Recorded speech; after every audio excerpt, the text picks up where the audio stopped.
Family planning is one of the most cost-effective ways of preventing maternal, infant, and child mortality. It is estimated that meeting women's needs for modern contraceptive would prevent about 1/4 to 1/3 of all maternal deaths. In addition, family planning offers a host of other benefits. It has been proven to slow down the spread of HIV, promote gender equality, reduce poverty, accelerate socio-economic development, and protect the environment.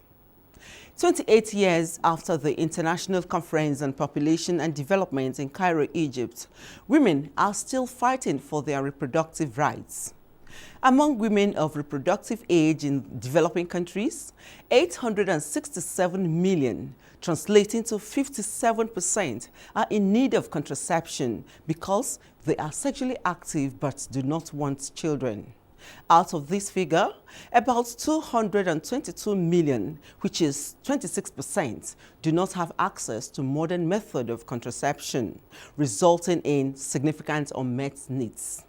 Few years back, the global community and many national governments renewed their commitment to family planning. The most ambitious demonstration of this commitment was made at the London Summit on Family Planning in 2012. This gave birth to Family Planning 2019, an initiative to have the world's unmet needs for contraception and reach out to additional 120 million women and girls with the rights-based, qualitative, and accessible family planning services.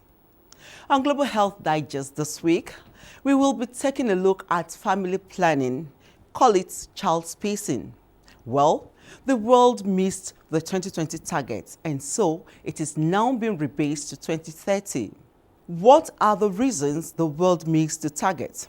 What are the gaps to be filled, and how prepared is Nigeria and, in fact, the world over to meet the rebased 2030 targets? I am Uche Ugochukwu. First, let's watch this background report. Family planning is one of the most cost-effective ways of preventing maternal, infant, and child mortality. Experts say neglecting family planning holds back women and girls, holds back the society, and holds back the economy. Nigeria's relatively high population growth can be attributed mainly to early child marriage, the social stigma on family planning and cultural resistance to the use of contraceptives, lack of quality education regarding family planning methods, and limited access to available contraceptives. The population of Nigeria, record shows, is fueled by high fertility rates, as many Nigerian women of reproductive age still do not have access to contraception. This year's conference, which is the 7th in the series, speakers noted, presents unique opportunity to chart a new course for the health sector to improve the well-being of women and girls for the overall development of the nation.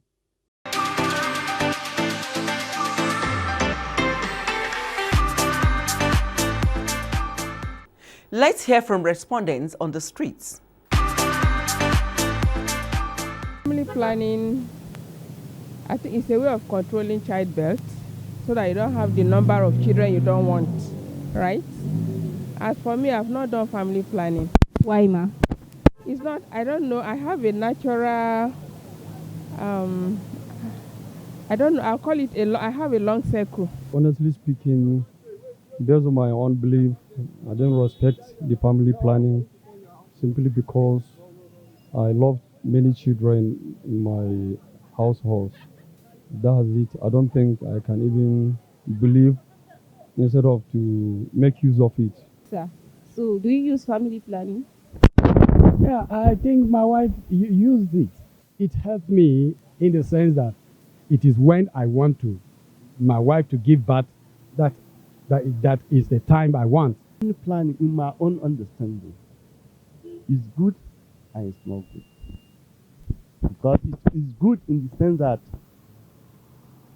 to give a space to what is on the ground to grow. It's not good in the sense that if you're afraid of poverty, then you don't have faith. That is God that.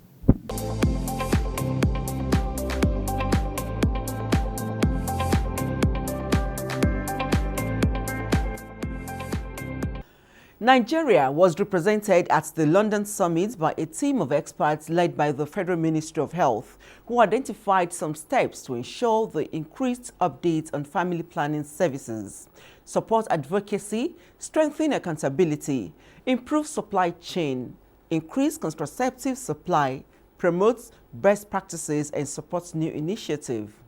Years after, what is the position in Nigeria? Let me get deep into some of the FP 2020 commitments and goals, globally. Essentially, when FP 2020 commitments were made, there's this big goal of, increasing access to family planning to about 120 million women and girls in 69 low and middle income countries. That target is really, really ambitious. And at the end of 2020, a review was made. Even though that target was not met, over 60 million women and girls were reached with contraceptive information and services. Another reason why that target was not met, from lessons learned from the review, include the need for strengthening accountability and apportioning responsibilities where they are supposed to be. So moving from 2020 to 2030, where countries have recommitted to the FP 2030 partnerships, it is important to adjust those indicators that we want or hope to achieve, as well as strengthen civil society engagement and promoting accountability.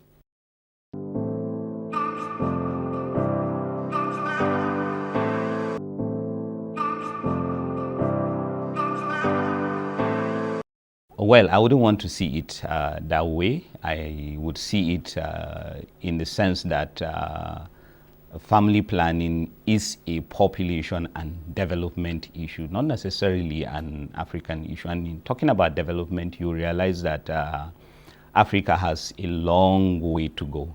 As such, family planning, enables countries to benefit from the demographic dividend. And most African countries are in the process of demographic transition. Being in that position, lowered fertility enables you to benefit from that window of opportunity for economic growth. So lowered fertility, with family planning and lowered fertility, countries can benefit from demographic dividend. So a lot of things are, very important, including the political will and enabling environment to, ensure that those benefits, accrue to be able to benefit from that demographic dividend. You move from a demographic transition to demographic dividend. What this means is that the population in Africa, almost half of it is young people. And these are people that are going to transit into productive adult life. So you need a lot of things to be in place for you to be able to achieve that. And Africa needs to have that in place. So several studies have, correlated lowered fertility with socioeconomic development. The benefits of family planning cannot be underscored because apart from the health benefits for women and their children, it also gives women the opportunity to further their education or, learn some skills, be empowered economically, as well as have that space to contribute to the development of their societies. And you will agree with me that, empowering a woman is also empowering a nation. So with that half part of the population being able to contribute to productivity of a society or a nation, I think it helps drive towards economic development for any country.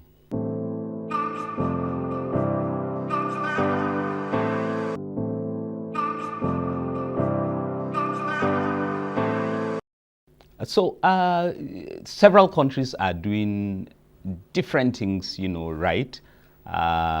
If you take, for instance, Francophone West Africa, there are so many things that are happening there that are, going well. If you take Burkina Faso, for instance, civil society engagement and the promotion of accountability and transparency in the implementation of family planning programs is very key to, the drive that, they are having towards achieving their family planning goals.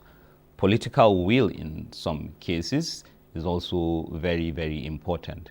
It's also very important to improve demand generation, community-based distribution of commodities as well as other health commodities, as well as information. Those key things, help drive the progress of family planning in the countries, that they have been implemented. We are here in Nigeria are not far behind. We're getting some things right. Some may not be, right. In terms of policies, we're doing very well.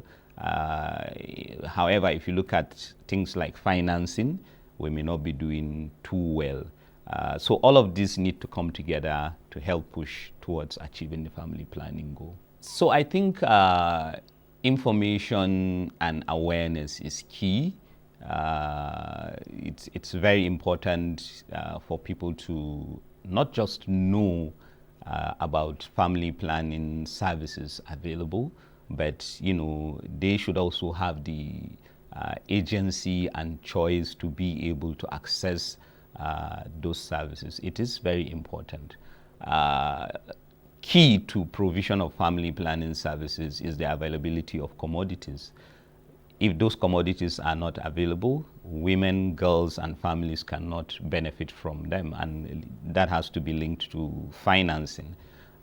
Country governments need to improve domestic resource mobilization to finance procurement of commodities. It is very key and very important. And in terms of financing for services, it should not be left out of pocket, so there needs to also be improvement in getting those services free for women, girls, and families that need them. Quite a lot of challenges, but some of those are being addressed in terms of things like health financing, engagement with the private sector, but as a whole, all hands need to be on deck to continue to push towards attaining family planning goals and making access to services to all people that need them wherever they are, and no matter their condition, they should be able to access those services.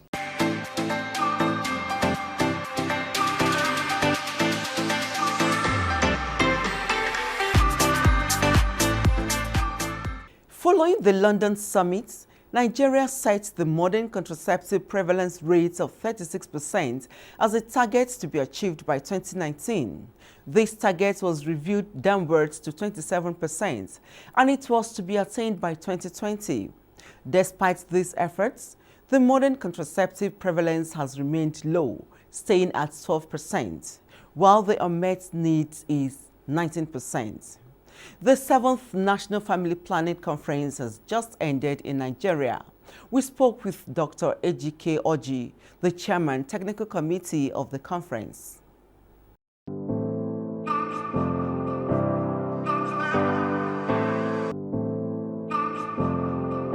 There are 4 areas women normally die during pregnancy, 4 scenarios, I would say. Number 1 scenario, if a woman or a young lady starts getting pregnant before she's 18 years of age, the chances of her dying is very, very high. There was a study that was done in 2005 just to look at who is dying in terms of ages. And they found out that 70% of all maternal deaths were young women below the age of 18. And then the second one is that when a woman starts having babies and then having them too frequently. When I mean too frequently, if a woman has the baby less than 2 years before planning for the second baby, the chances of dying is also very high. The reason being, in Nigeria, most women go into pregnancy with a low hemoglobin count. For example, the normal hemoglobin count of a woman is about 12 grams. But when you check the hemoglobin count of most women, young Nigerian women, it comes down to about 11 due to what we call hemodilution. But they go into those pregnancies even lower than the 12 grams. So you might find an average of 10 grams. So that means if the woman bleeds a little during pregnancy or during delivery, because there are some blood loss that is normal during delivery. So that normal blood loss can actually be dangerous for the woman because she hasn't given enough time for her to recover and build up her hemoglobin to the normal level before she goes into the second pregnancy or third pregnancy. So the chances of women dying from postpartum hemorrhage is high. And that is the highest number of most women that die, the percentage of women that die during pregnancy and delivery is due to postpartum hemorrhage. That is blood bleeding after delivery. Then the third one is when a woman has more than 4 children, we call them grand multiples. So it's been said that the 5th pregnancy can be more dangerous than all the dangers of the other 4 pregnancies put together. So that's why it's also advised that women don't have too many children. Then the last one is when a woman is getting to the age of 40 and she starts to have the first pregnancy.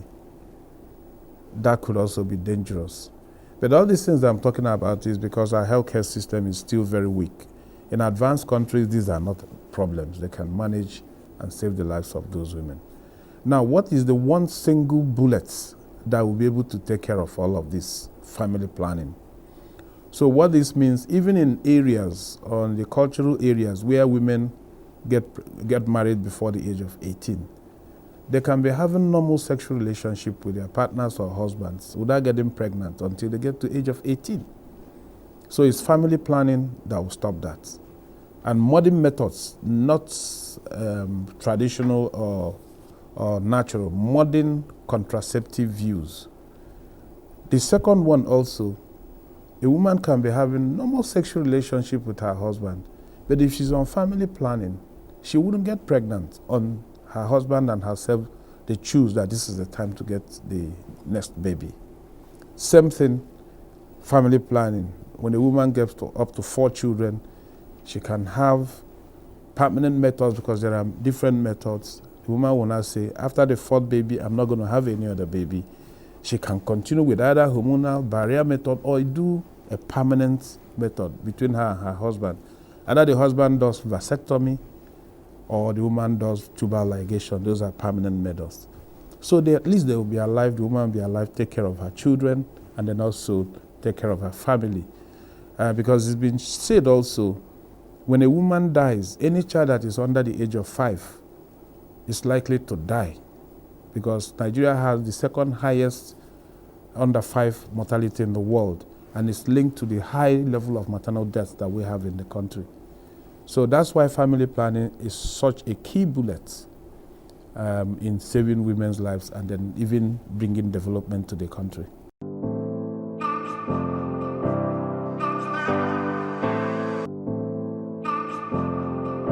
The gap to be filled, what came out of ICPD in Cairo, 1994, and that was 25 years of it was celebrated in Nairobi in 2019. And then every year in Nigeria we'll celebrate 5, we just celebrated 4 years after that.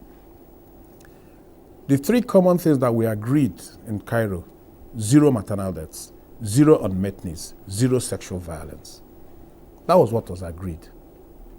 We have not met any of them in Nigeria. Our MCPR, that is modern contraceptive prevalence rate, is still very low at 12%. It stagnated for about so many years at 10%. We now jumped up to 2 plus 2, that's 12%. Now, the federal government made a commitment. February this year, the Federal Minister of Health committed that in the repackaged or rebased FP 2020, now FP 2030, that we are going to put 1% of all the money we have said we will use for health in the country, both at the federal, state, and the local government. That 1% will be committed to buying commodities and providing family planning services to Nigerian women and men also. That's a commitment we've made for a global listing.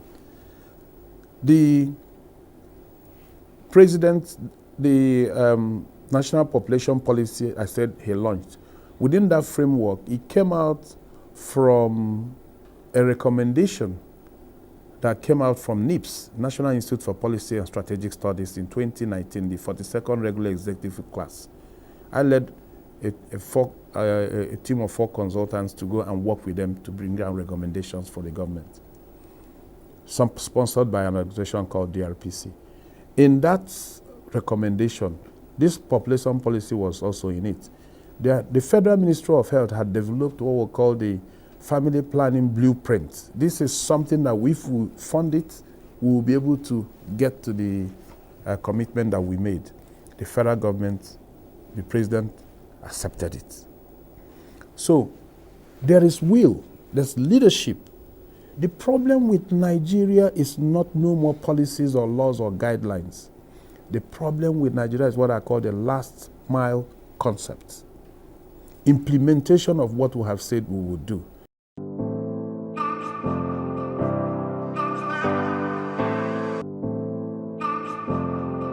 Let me start from the interfaith group. They have seen that one of the major barriers in uptake of family planning is religion. Both the Quran and the Bible will say, go out there and procreate. But they've also said, and we have also reminded them, that in the same Quran and in the Bible, they said any man that cannot take care of his family is worse than an infidel. So what is the Bible saying? And what is the Quran saying? There must be a balance. If you must have children, not just you can feed, not just you can also put to school, you must mentor. So it's important, and they have said they are now going to evangelize that in their preaching. My word of advice to the public, if you're a man and you're thinking of getting married, make sure by the time you start having children, sit down with your wife, look at your resources, and make sure you have the children you'll be able to train and bring up as responsible adults. And also, remember, don't make an 18-year-old less pregnant. If you marry her, make sure she doesn't get pregnant until she's above 18, unless you want to lose her.